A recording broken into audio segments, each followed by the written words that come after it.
South Jamaica, baby, they make. Yo, what up, y'all? It's your boy Dollars. It's another day, another dollar video, and I'm gonna be checking out this video. Apparently, a female cop gets caught seducing inmates. Now, seducing, I don't think that's a crime in itself, but I guess once you're like a police officer or a correction officer, there's certain rules and guidelines that you're supposed to abide by, and we know seducing inmates, that's not in the rule book, I'm assuming, right? So we're gonna check this one out. This can't be as bad as the last one I did about the female officer in the Bronx was given information and her boyfriend was a gang leader and she was an accessory to murder. It can't be that bad, right? Anyway, let's check this one out. Hey, ladies and gentlemen, I wanted to take the time out to promote my other two channels. I know a lot of you guys watch me for reactions and might not know that I have two other channels that I put content on. So if you guys interested, just come to my homepage on my YouTube channel and you will see my two other channels, Gaming with Dollars. If you guys interested in any gaming related content, let's plays, reviews, or the latest news in gaming, you can just click on here and you could hit the subscribe button and you'll see all the latest videos I've been doing as far as gaming content. Now, if you guys interested in like a podcast type of channel where I cover the latest topics in entertainment, music, movies, political news, or just the trending latest topics, you could come to my DollaCast channel, click on this, and you will see all the latest videos I've been uploading as far as that type of content, and just subscribe to that. Anyway, I appreciate you all. Let's get back to the video.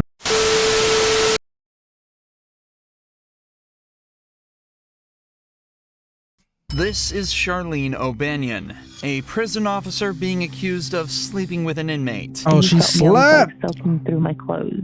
After hearing rumors from other officers that had seen her and Jason Parker together, an investigation was opened up. Charlene thinks she flew under the radar and got away, but what she doesn't know is that the detectives have all the evidence they need, and they're about to expose and embarrass her in the most brutal way possible. They're gonna play the audio. Head game.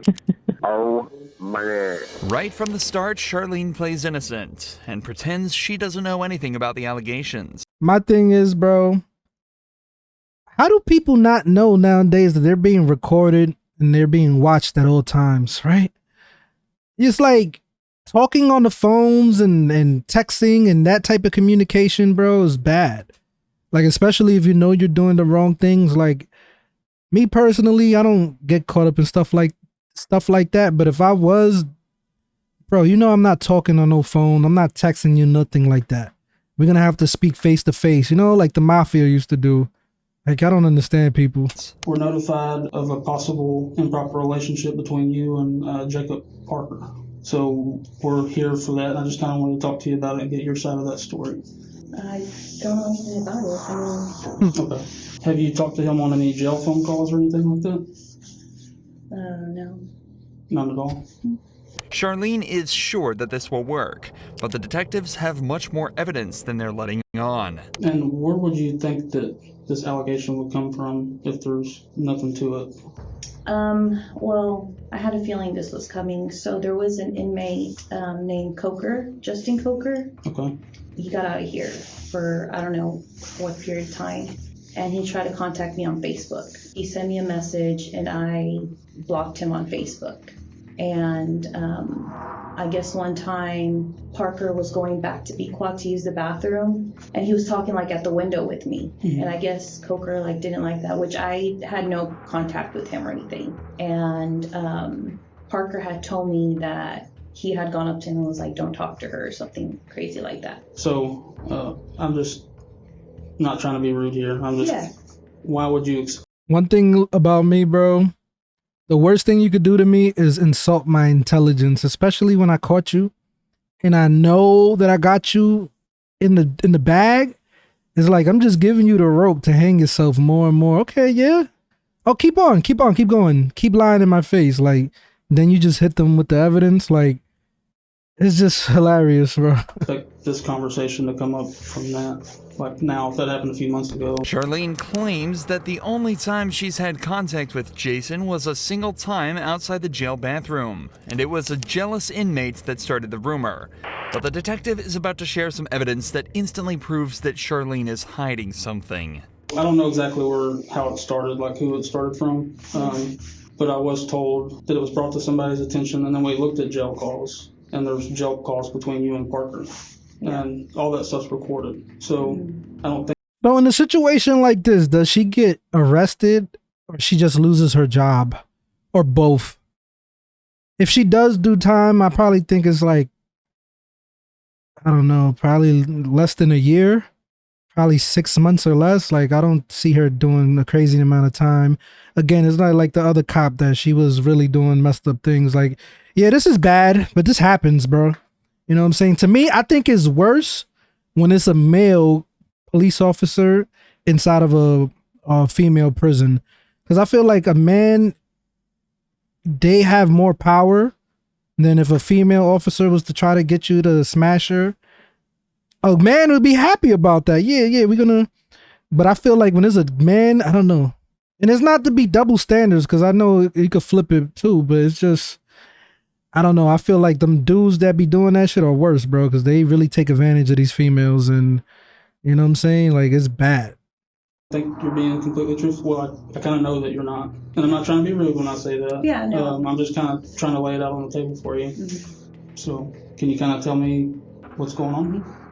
I guess a few years ago, we talked, and then I ended up here, and then he ended up here. Oh, she's trying to use the I knew him before he got locked up and I was a correction officer tactic? I didn't know he was here. It wasn't anything like that. Apparently, Charlene and Jason knew each other before prison and messed around before they both ended up here. This led to them joking around with each other here, but nothing else. Or at least that's that what she head game claims. fire though. Let me In reality, stop. the cops have recorded phone calls from inside the prison that tell a completely different story. So what about some of these phone conversations? No, not here or the phone. I thought. No, I just mean conversations y'all are having on the phone. No. Since he's been in here. Like sexual? Well, I'm not saying having phone sex, talking about sexual acts. From what I'm listening to on the calls, I take it as that you've given him oral sex at some point, is what I gather from these calls. Oh man. No, that was like in the world, but we never dated. We just. Okay. What kind of conversations have you had with him since you started working here and he's been in the jail? Man got lucky. Yo, the prisoner doesn't get in trouble, right? Like, he can't get no more time for that, right? It's not his fault. You know what I'm saying? Like, she gave him the wazzles, bro. It's not his fault. Happened after he got out. And then lucky jail call motherfucker. recordings, have you been talking to him like while you're at home? Like he calls you from the jail while you're at home, or? Okay. Just 15 minutes into this interrogation, Charlene's original story is seeming less and less like the truth. She's been caught in multiple lies, admitted to having sexual relations with Jason in the past, and calling him regularly from her own home. This is highly... She looks so uncomfortable in that chair. Like, look how she's sitting. I kind of feel bad for her, y'all. Like, I really do feel bad for her, but it's like, shorty, you put yourself in that situation. Again, like, why do you want to risk your career to mess with an inmate? And I'm not hating the game, bro. I'm not hating the game, you know, but if you're going to do it, don't get caught. You got to be smarter than that. But it's like, I don't know. I guess the best policy is honesty, man. When you know when your hand is caught in the cookie jar, lying just makes it worse. When you just keep it real, like, okay, y'all got me. I did it, you know, I messed up. Maybe she should use the depressed, lonely angle, or I don't know, bro. But yeah, honesty is always the best policy when you're caught, man. Irregular behavior for a prison officer, and it doesn't take a unless they don't got no evidence to prove their claims against you. Genius to realize something deeper may be going on. But the detective has some more questions pertaining to some more physical evidence. I haven't listened to this, but apparently there may be some talk in the calls about like photographs. Have you given him any photographs? I gave him a photograph of his mom, which he had asked for, and of his dog, Jax. Okay. Yeah. Have you given him any photographs of you? No, because So one of the things we're going to be doing is like looking at cameras and stuff too. Has there been any times where y'all were alone? Or you go out of camera view or anything like that? Anything that's going to look suspicious that way? I don't think so. It's important to remember that Charlene has worked at this prison for a while now, and as such will know all the ins and outs of everything such as security camera blind spots and patrol officer schedules. You'd think that with all this knowledge, it'd be easy to hide a relationship with an inmate. That's But what I'm it saying. seems that she forgot about a few vital pieces of information. Not least the facts that all phone calls placed from the prison are recorded. But thanks to the detectives, she's about to be reminded of this fact in a devastating That's so dumb. Hey, baby. Like, how do you? That's like the basics that all prison calls are recorded. Like, and you are a prison officer. Like, how dumb are you? Like, I don't understand people. Baby, guess what? What, babe? I just won the blackjack game. Yay. I just won $30. And him being an inmate should know that as well. Like, if I had Shorty, if I was in prison, I had Shorty on, you know what I'm saying? I'm not going to do anything to risk her. Feel me? Like, yeah, we get off when we can, do it smart. But calling, that's so stupid. I got a lot of stuff to clean and get rid of before you come home. I'm just kidding. Yeah. I'm just fucking with you. I was trying to make you think I have all these secret things. Yeah, I bet you do. At that point, you should just be like, okay, I don't want to hear no more. Just, okay, admit to everything. Like, why are you going to let them play this? That's so embarrassing. What? What? What? What do you mean? I don't know. You probably got this weird sex swing hanging from the ceiling. Kenneth probably thinks it's a swing set. Oh, if I had that sex swing, you better believe I'd leave that sucker up for you. Would Wow. you really? Hell yeah. You'd let me put you in it? Yeah. With a gag bar and everything? Okay. Damn, bro. Listening to your own voice can be bad enough for some people, but listening to your own sexual phone calls in silence with two detectives in the room as you realize you've just been caught red-handed has got to be worse than any prison sentence there is. However, with the language they've used so far, there's no evidence that the pair have actually engaged in any sexual acts. Okay. But that changes quickly as Jason begins to directly incriminate Charlene on the call. I just want you to look at me sometimes and be like, damn, my woman's fine. Fine as wine. Mm-hmm. And you got a live ass fucking head game. Oh my god. Wow. It wasn't my best moments. I was just trying to get it done. Meh, meh. Are you in bed? Don't even get me thinking about that because it makes me so horny. Like, just Bro, I don't even want to hear no more, bro, because this... Listen, she has a career in OnlyFans, man. You know what I'm saying? I bet if she was to start an OnlyFans, her shit'll go crazy now. Let me stop. going back and thinking about Yeah. that. It gets you horny? Oh, yeah. You felt me. I was like soaking through my clothes. Wow. Get very horny, very easy. I always want to have Not sex. good. Like, that's not even... Not good. Damn, this is so bad, bro. Damn. Damn, man.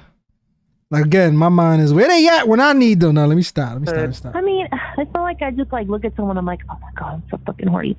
No, like, of course, like, I only get horny for you. You kind of see how that sounds from like my point of view, like a more recent thing than 3 years ago. No. The audacity she has to She's say still no lying. after hearing Yo, that no wasn't even believable, shorty. that phone call is truly remarkable. But to her credit, she's not going down easily. The detectives try asking her if she thinks Jason would cover for her, and she still doesn't break, sticking to her story that everything that happened outside of prison.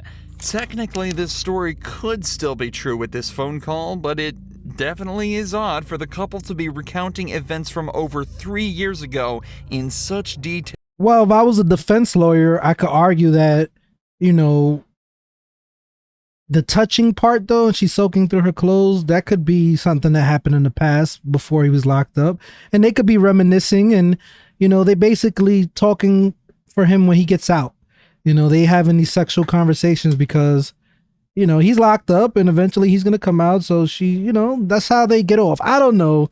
If I was a defense lawyer, you could still fight this a little bit, but if they got more evidence, then she's cooked. Tale, especially when earlier she struggled to remember any details about their relationship. You talk about how profound this was, like just giving him this blowjob was, but you like don't remember anything about it. It's like telling me something, but you're having trouble coming up with details about it. You know what I mean? Like if it's that profound. I mean, I gave him a blowjob. How do you describe the blowjob? I mean, is that? Well, what I'm you not want to know do? like about the blowjob. I'm just so if this is a factual thing that happened 3 years ago, I feel like you would kind of remember some stuff about it. Like I feel I mean, like we said in the car, you know. Like when I asked you who was there, him of course, like when y'all met or whatever, and then when I asked like who else, you said it was like a bunch of friends.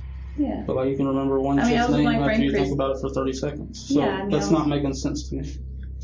You seem to have. Listen, at this point, she should be like, look, do I need a lawyer before you incriminate yourself any further? Like, if at that point, you know what I'm saying? Like, no, bro. Any type of questioning, even if it's a procedural thing, you need a lawyer, bro. That's how these guys trap you. Because they smart. They know how to get you to say things that can harm your case. So at this point, before she even got to this point, she could have been like, okay, do I need a lawyer? Am I facing jail? Like something. And she's just, you know, she's digging the hole even deeper. Blanks in your memory when we get to certain details, but you remember being groped in the blowjob from 3 years ago. I find that hard to believe. Okay? This is your one chance to be honest with us. Yes. Once we get up and walk out and we're done, we're done. Have y'all had any inappropriate contact, whether it's groping, blowjobs, vaginal, anal sex, anything, hand jobs? Yes, I am being vulgar to get a point across. Yeah, no, it's not. None of that. Just as the detectives say, things really aren't adding up. Yet she's still sticking to her story. Or at least she was, before a switch flipped and she said this. And what is it? I might have given him a blowjob in the back part of the In the back part of the quad? Okay. How long ago was that? I don't know, a few months ago. The secret's out, and Charlene has confessed. But this matter is more complex than it may seem. In cases of officer-inmate relations, the main question that arises is the issue of consent. Given that Jason and Charlene knew each other prior to being in prison, it's not wrong to assume that consent went both ways in this interaction. However, in these cases, that's actually completely irrelevant. She's in a position of power. That's why I was saying earlier, it's worse when it's a guy. Because again, yeah, you know, she's a female correctional officer and she's still in a position of power. But 9 times out of 10, bro, if you're in jail and a female officer wants to give you, you're going to be on it. If it's the other way around, bro, yeah, it could be consensual on both sides, but it's just, I don't know. It just looks worse when there's a dude for some reason. According to a 2005 report, federal law criminalizes all sexual relations and contact between prison staff and inmates, and that all sexual relations between staff and inmates are considered abuse. So Boi might have used this to his advantage. Yo, if he's foul, he could be like, look, she took advantage of the situation and he could probably get out sooner. He could get a release sooner if he was to argue that, you know, he was afraid and she had power. I just went along with it. Telling you. Even if the act would have been considered consensual if it occurred outside of a prison. This is because of the huge amount of inmate abuse that was observed in prisons. In 1996, it was estimated that between 12 and 14% of all prison inmates had been sexually assaulted, and the officers were rarely punished. So to prevent this, a zero-tolerance policy was introduced to try and prevent abuse towards inmates. A policy, it seems, that Charlene completely ignored. I'm going to ask, but I feel like I know the answer. I'm losing my job. So that's not really up to me. Internal Affairs is aware. Investigation is separate from ours because it's two totally different At this point, you should be more worried about losing your freedom. things. So Yeah. What kind of charges? Like, OnlyFans is hiring. You'll be alright. so it's illegal to have sexual contact with an inmate as an employee. So I said the ball kind of be in their court, but I'll let you know as soon as I hear something. I mean, should I go to jail? That's up to the DA's office. As it turns out, Charlene would lose her job, and the only time she'd ever be allowed back in jail would be for the 100 days that she'd be made. Okay, so it's 100 days. I knew it was less than a year, less than 6 months. 100 days, it's like 3 months and change. I mean, yeah, it is what it to is. serve after being found guilty of sexual activity with a person in custody. That was that. It's crazy how a blowjob could make you lose your job.